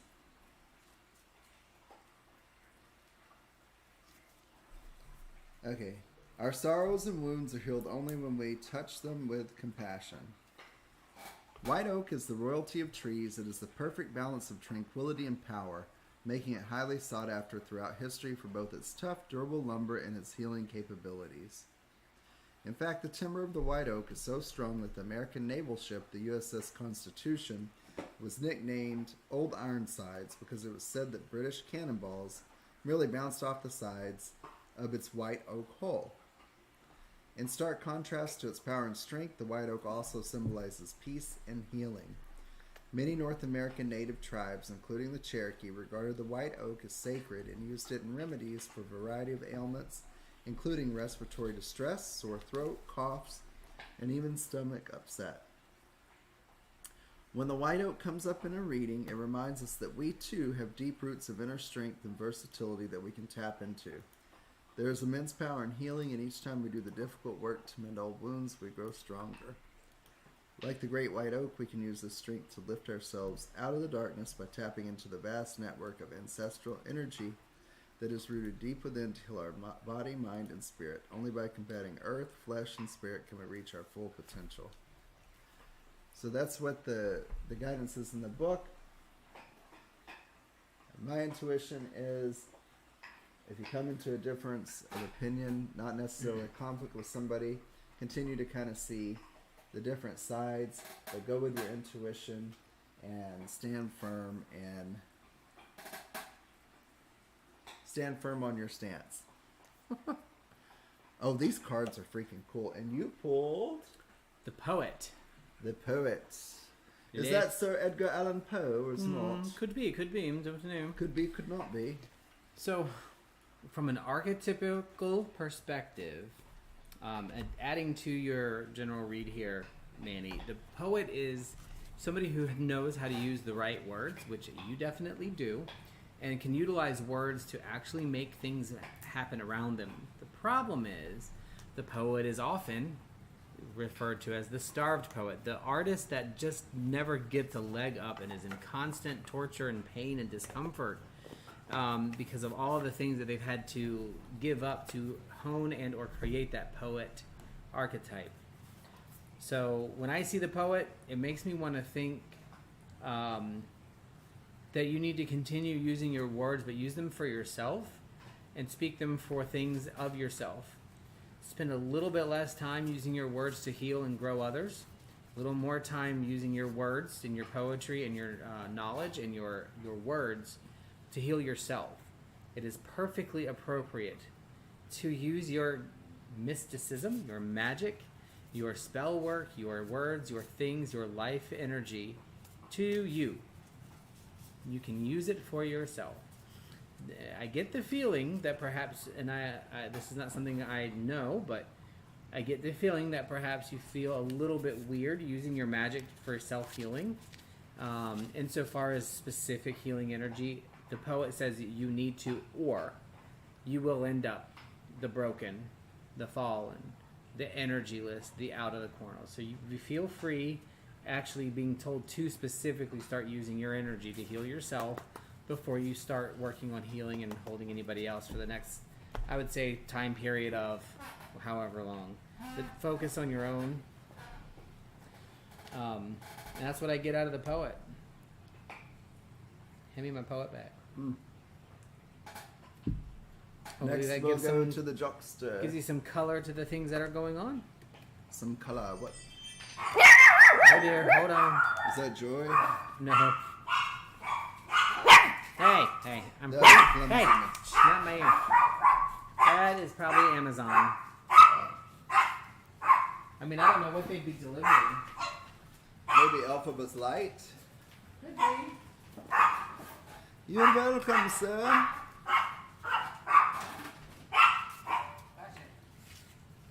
Is it to me? Oh my god.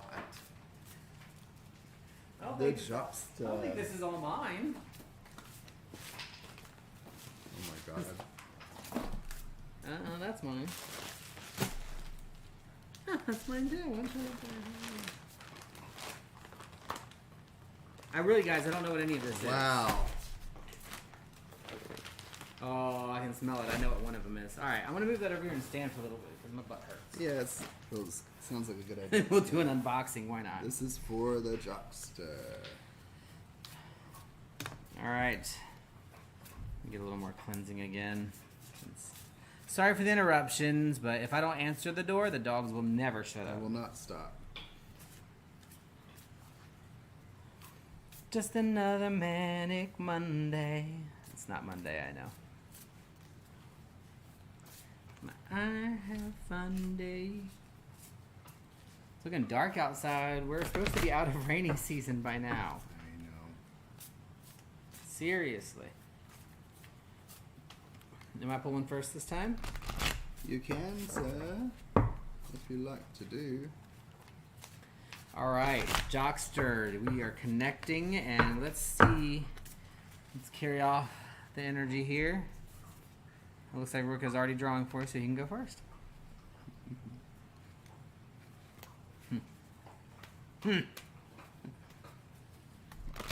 Doesn't matter if I pull the card first. You can No, still it doesn't go. matter at all. Doesn't You matter can at still all. go. It really doesn't matter. Sorry. My cards don't want to shuffle. So cool. Jockster. What do we got, bud? Or buddus? Okay. This is a beautiful card. I love it. The imagery on here is insane. It is the Alchemist. Yeah, is that right? Is that right? Yes. Doesn't matter. Okay. So, Jockster, the Alchemist generally, well, let me first go back to it from an archetype perspective, right? Because this is the archetype deck, the Archeo. Your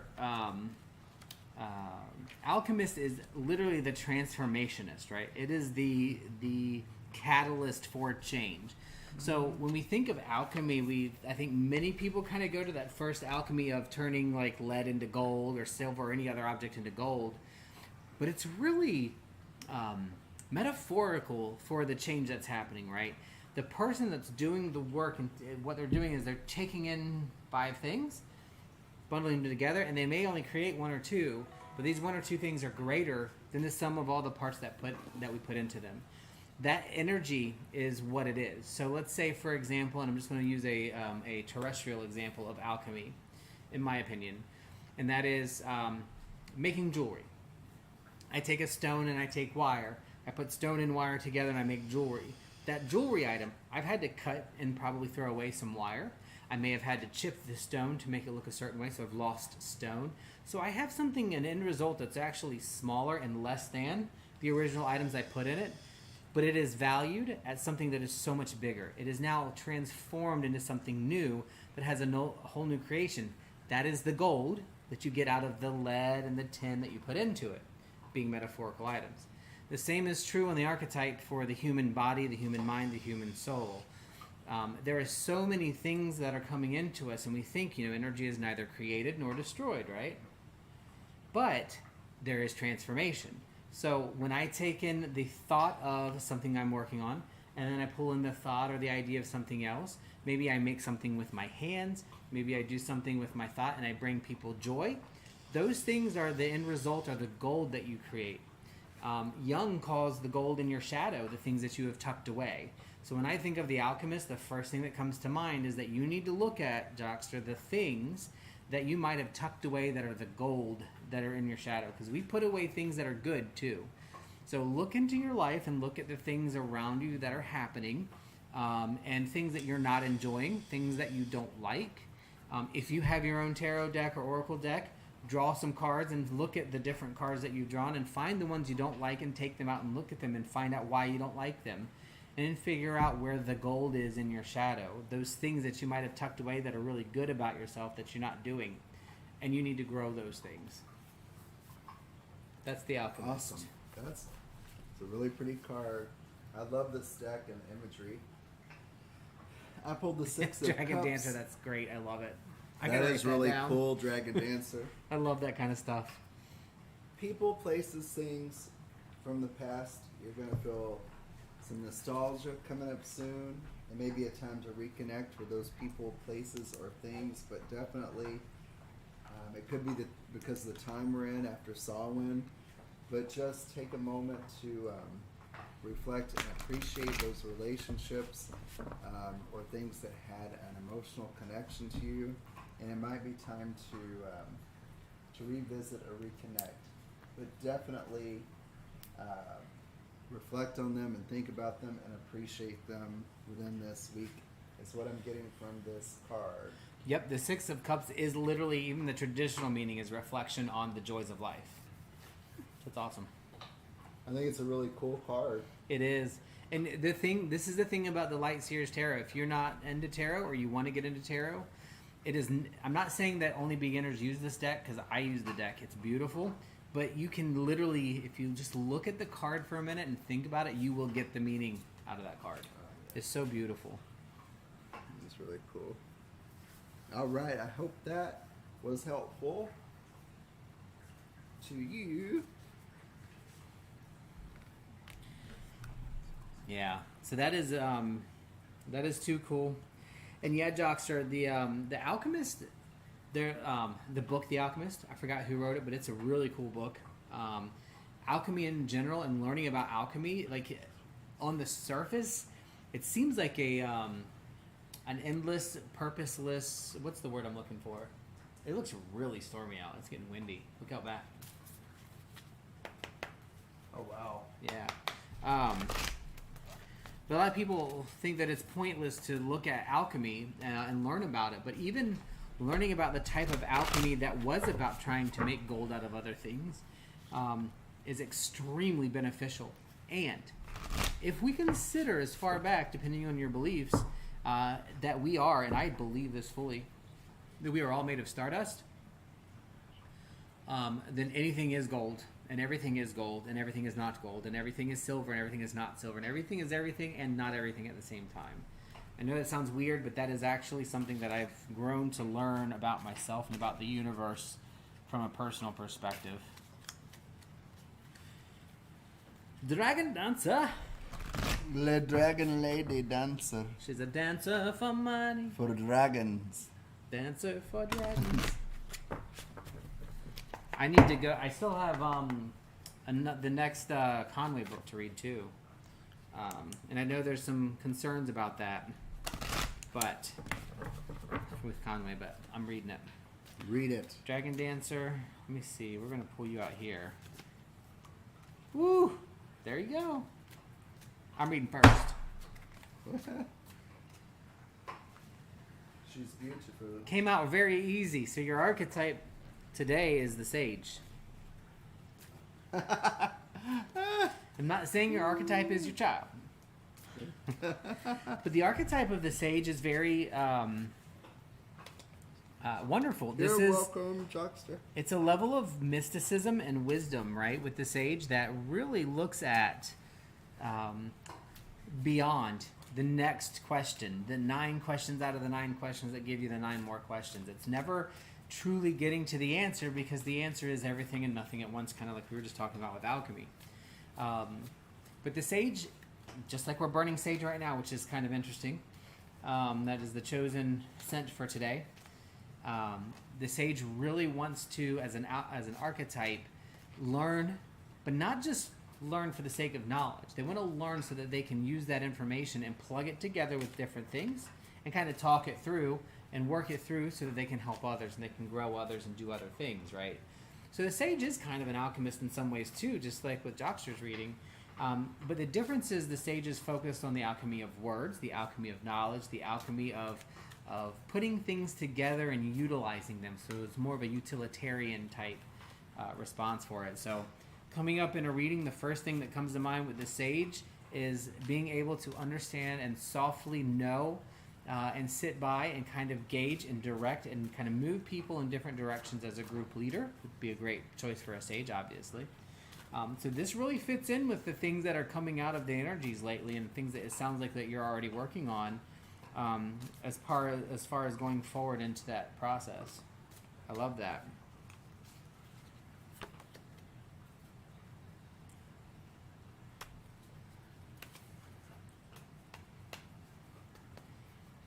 faces. I know the faces. Looks like a rabbit, doesn't it? It does. It does. It looks like a rabbit. Sorry, Dragon Dancer, but Rook's card looks like a rabbit.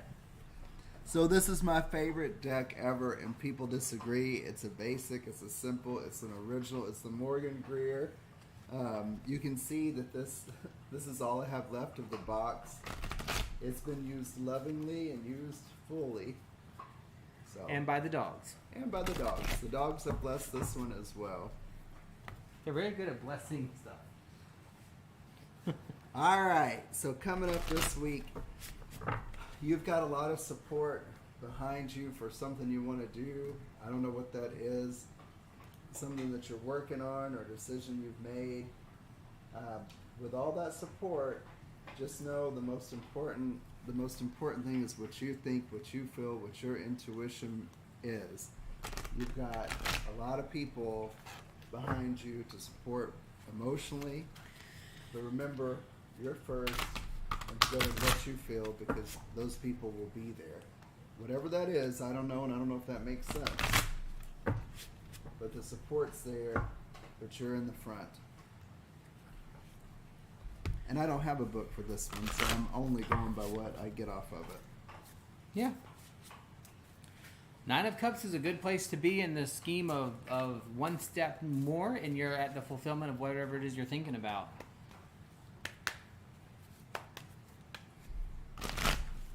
This is absolutely my favorite deck ever. Ever? Ever! I mean, I think if I had a go-to... Well, maybe I should say it differently. If I had a go-to deck, it would be this one.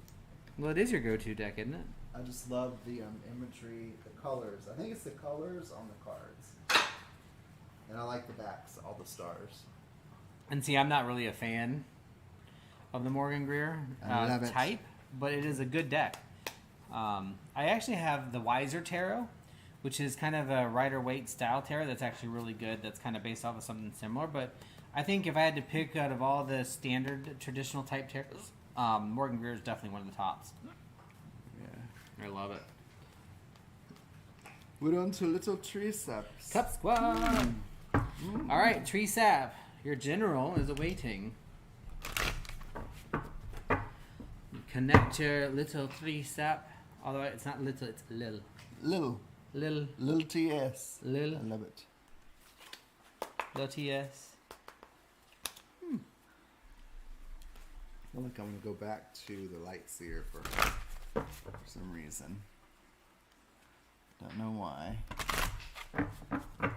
All right, little Tree Sap. We're going to do... Oh, good grief. That's pretty. That's a good archetype. You're gonna hear me roar. You okay? I'm about to drink yours since you have so much left. Tiger. Okay, be quiet. I'm quiet, I'm done. So your archetype today is the lion. So, very interesting, I would have to say. The lion is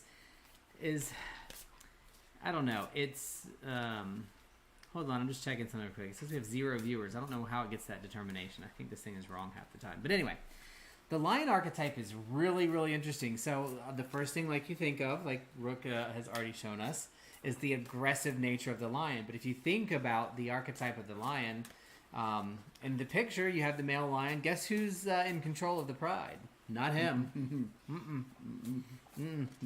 The lady behind him is who is necessary for the pride to function properly, and she's the one that's going to kick his ass when she doesn't really have any time for him anymore. So she is the ruler. He is the secondary. But they both represent strength, right? The strength card in tarot. And it's a kind strength in the tarot that it talks about. The archetype of the lion is really hyper-focused on, number one, not necessarily community, but the pride, the group of functioning members that are necessary to carry out the things that survive and sustain them. Lions are known to not forgive, but not pardon. It's not the word I'm looking for. Lions are known to not take advantage of broken things. I cannot think properly what I'm trying to say. They're not opportunistic, if that's the best way I can come up with. So the strength of the lion is they're going to work for what they need to work for. They are going to do whatever it takes to survive and to support not just them, but their whole pride, their group.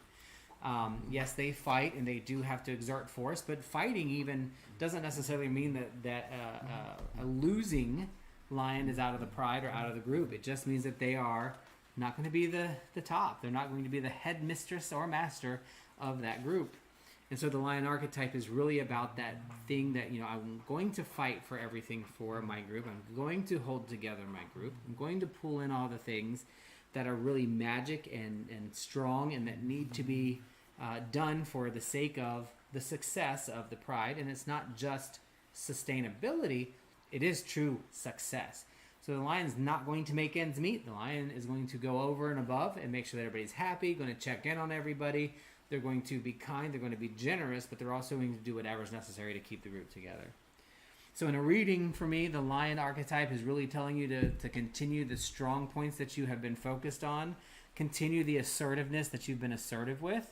Somebody may come along and say, you need to pipe down, and you're going to tell them to fuck the fuck off, because the lion says you don't pipe down, you do what you do, you roar when you need to roar, and you take what you need to take as you need it. Because that's what it's going to need to sustain you and your family. Those cards are really cool. These are definitely neat. 7 of Wands. I cannot say that word. You just did. 7 of Staffs. I'm just going to start saying staffs. Stiff staffs. So it'd be staves. Staves. I have no idea. Staves. So you are, you're a pretty grounded person, pretty level-headed. Remain that way. It's a strength you have. If something comes up this week, somebody's trying to rile you up, just continue to stay grounded, whether you meditate, do yoga, or it's just your demeanor and personality. Continue to stay grounded this week. You sit on a foundation of you're even-keeled, and you may need that this week. So just continue to stay focused and grounded. Those cards, I just love those cards too. So maybe I should say the imagery is my favorite in the Light Seers, but my go-to deck is the Morgan Greer. I like them both a lot. You need to get another copy of that one and then put it away. Yeah, this is a special one because the dogs blessed it. But stay grounded this week, little tree set. You're a very even-keeled person, and you may need that groundability and focus this week. Sticks and stones? Yeah, sticks. You can use that one. Ooh, I like sticks. Yeah. The wood is good. Sticks. All right. Paranormal. Paranormal witch. P-dubs. You are up. Wow, that's really general. behind. Yeah. Yeah, it's really behind, and it keeps going to 0 viewers and all that stuff, but everything looks good on the stream, so hopefully you guys aren't seeing any lagging or other issues. If you are seeing lagging or anything like that, though, let me know, because we had to change some settings based on the problems we were having. Those problems have been fixed, but I have not readjusted the settings. So it may be that I just need to go back in and make some adjustments. Paranormal. P-dubs! P-dub in the house. We had a jumper. A jumper must be considered. It is considered in this one, because it wasn't during the shuffle. Are you done? Okay. Are you done? Yep. Get undone. Competition. Well, yes, I would love some. All right.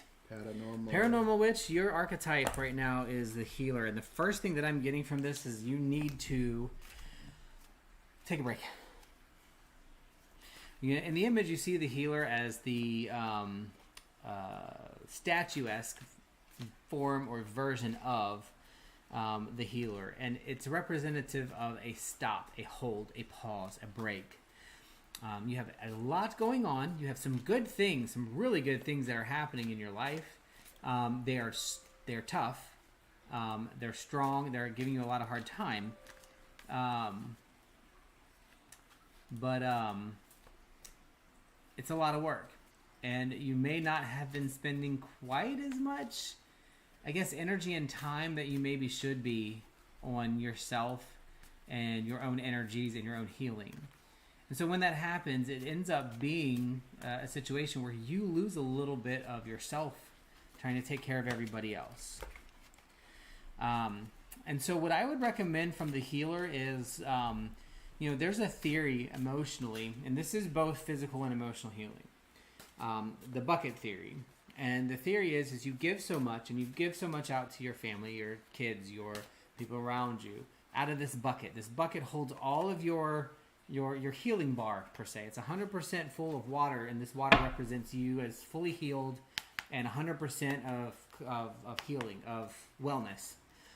And you start taking out of this bucket when you help others and heal others and try to work through supporting others and taking care of others. And when you do that for too long, your bucket becomes empty. When your bucket is empty, there's nothing left for you, but there's also nothing left for anybody else. So you cannot continue that way. You need to build in some ways to refill this bucket. Yes, you continue giving the bucket. You can't stop giving emotional and physical healing out of your bucket for your kids or for your family, as long as your family loves you and treats you well. If your family doesn't treat you well, fuck them. But for those that do treat you well and those that you are important to you, you want to continue being able to give them out of your bucket. So you need to find ways to refill the bucket, or at least keep the bucket balanced. So these are the small breaks. These are the, what is it that I have to do right now that I cannot continue on unless it's done? Do that. Build in 5-minute sessions of meditation. We can help teach you that if you want.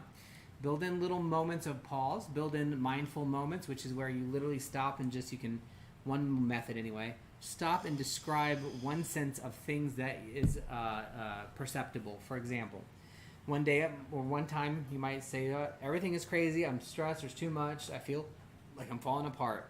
Close your eyes and listen to the sounds around you, and you're going to identify sounds. I hear the water from the fish tank. I hear Rook moving. I hear Rook vaping a minute ago. I hear him moving the cards around the table. I hear the air conditioner moving air. I hear a dog moving somewhere on the couch. What that does is it gets your brain back into the grounding of here and now when things are stressful. And if you do that, it'll help you get into kind of a meditative idea. And so from the healer perspective, the archetype in this case is telling you to make sure that you continue to fill your bucket and don't try to give people out of an empty bucket. So hopefully that will help give you something to kind of work on. It's a really cool card. I love these cards. I've never used them before. This is the first time. Queen of Pentacles. All right. So coming up, I get this, that you need to bring back lessons of your mom or a motherly figure about how to plan. I know you recently got the job. This could be related to that. And it doesn't mean necessarily to connect with your mom. I know there's, we all, often we don't want to listen to our moms, but your mom or mother figure and what the lessons were she taught you about planning. I get the feeling this is all about planning, and you're going to need to listen to advice from a mom or a mother figure about how to plan for something coming up, something that I don't know if you're planning to move or to get a new car or what it is about, but it's about planning, and you need to take the advice from a mother or a mother figure, even if you're at odds with a person. Listen to what they have to say, because they've got some good advice that you need to hear. I love it. Love, love, love it. What are you doing? Oh, just showing my card. So, I am actually... I hope that helps. Feeling the need. I'm going to pull one card since we have like 5 minutes left. Okay. I'm going to pull one card for myself. For yourself? An archetype card. I want to know... Oh, I never do myself. Maybe I should pull... That's a lie. Maybe I should pull a card. So maybe. I want to pull an archetype card and see what I get out of it. I think I'll pull a card for myself as well. I haven't done that in a while. This is absolutely what I'm working on right now. This is too cool. So my card is the Reflector. If you want to show that just real quick. I'm going to switch us back to our other screen. Cool. Reflection. But yeah, so obviously the reflection is literally talking about what you see when you look in the mirror. One thing I like about this archetype card that I'm noticing so far, they're not equal. Nope. Whenever you look at a reflection in a mirror, no matter how perfect it seems, it is not the truth. It is reversed. It is backwards. It may be upside down. It may be softer, but it is never an exact replica because there is no such thing as an exact replica. You take a picture of yourself. You record your voice.